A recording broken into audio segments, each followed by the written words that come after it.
Super excited to be here. It's customary, so I got to ask you, I hope you all can see my screen. All right. So I'm from Boomerang. I'm the co-founder and CEO of Boomerang. At Boomerang, we are building a multi-agentic platform for what we call repeat buyer revenue, which means how can you get your happy customers to buy more, especially in different contexts.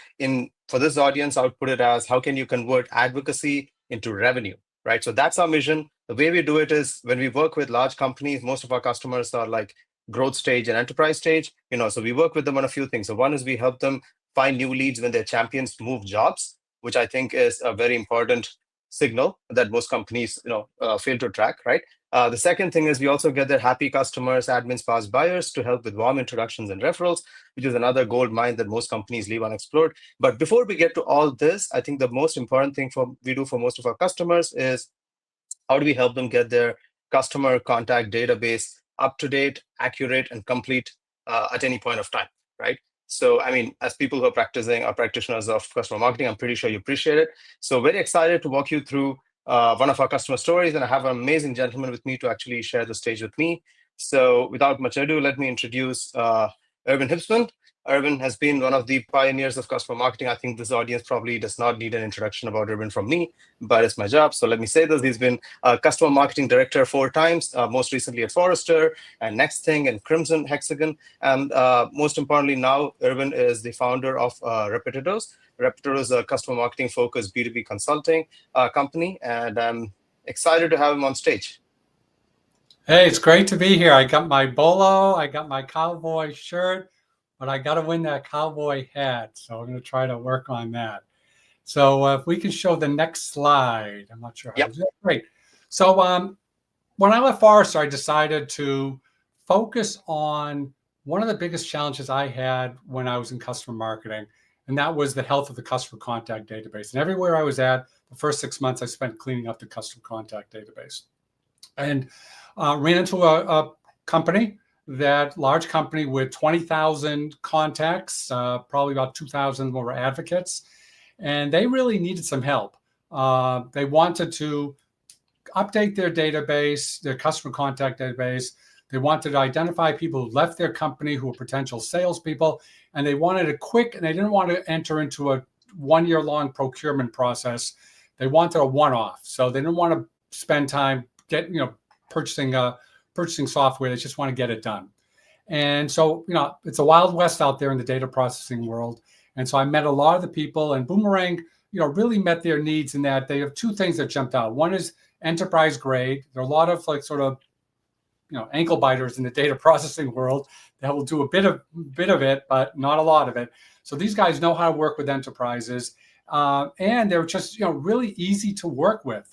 And the big thing was they were willing to do a one-off, not have clients do a 1-year license. So next slide. And what the company wanted, they really wanted not just someone to process their data. They wanted some manual intervention, particularly around insights. So, as we're processing the data, doing some manual work, because you don't find everybody, what are the trends? What could they learn?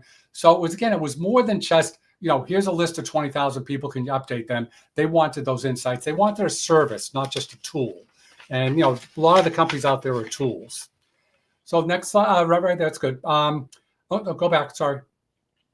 And, their biggest challenge was they have all these advocates, but as they change company and change titles, they begin to lose information about them. And, when they leave, they're sort of, why are they out of sight, out of mind? How can we nurture them over time? And it was impacting revenue. So, they put a lot of time and effort into nurturing advocates, onboarding them, all the work you need to do. And, if they're all leaving because they go to other companies, all that work is going away. And so, are they potential opportunities moving forward? So next slide. And here's what we found by working with them. And I've seen this with the other clients we've worked with as well. This is very consistent. We're able, through data processing, to find about 90% of the people. You don't find everybody, because you've got maiden names, you've got people who don't have LinkedIn profiles or have enhanced privacy settings.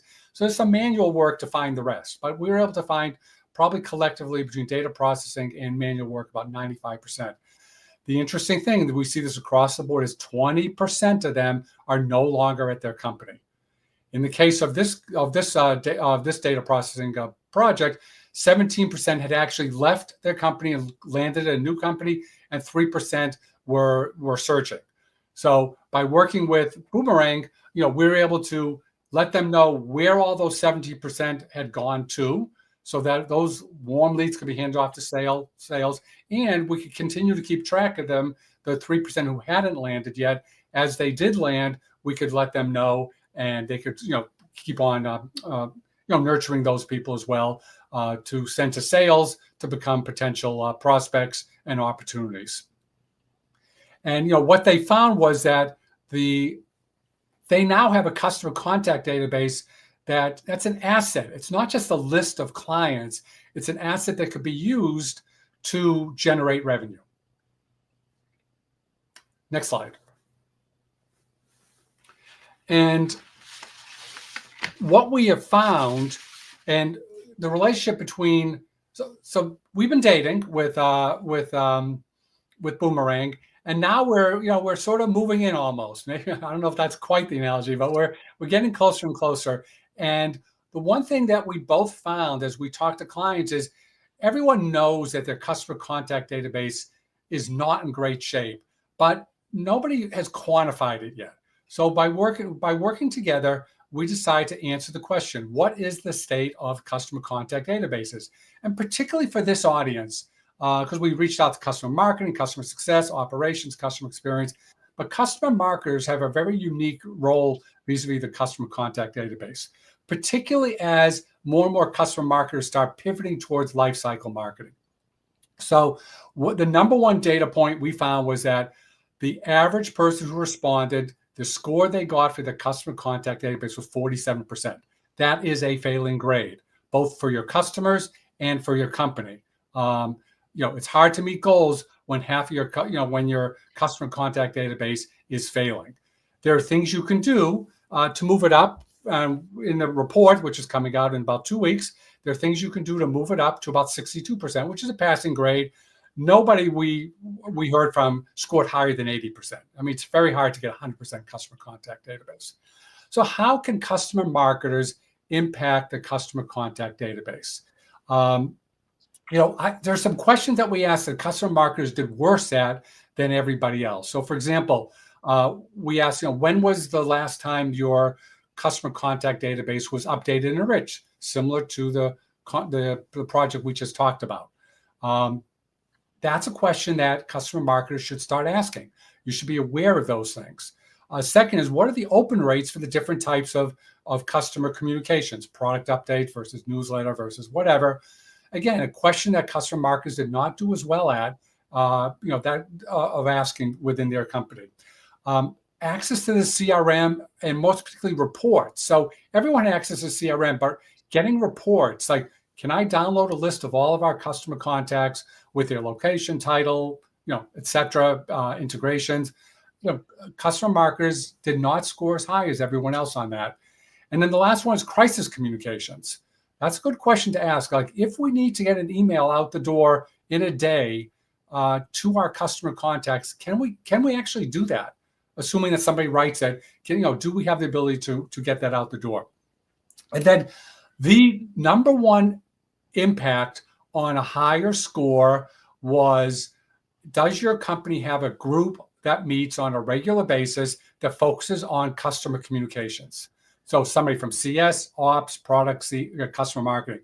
If you don't, that will have a greater impact on the health of your customer contact database than anything else you can do. It sounds counterintuitive, but it's true. And the last thing for customer marketers is, by having an up-to-date customer contact database, you can start finding those hidden advocates. So you're not just waiting for nominations. You identify the people that potentially should be nurtured, and maybe in 3 or 6 months will become advocates. So that's it. That report will be coming out in mid-May, and we'll be posting it in all the places that you all go. Awesome. Thanks, Irwin. Thanks, Shyam. Thank you.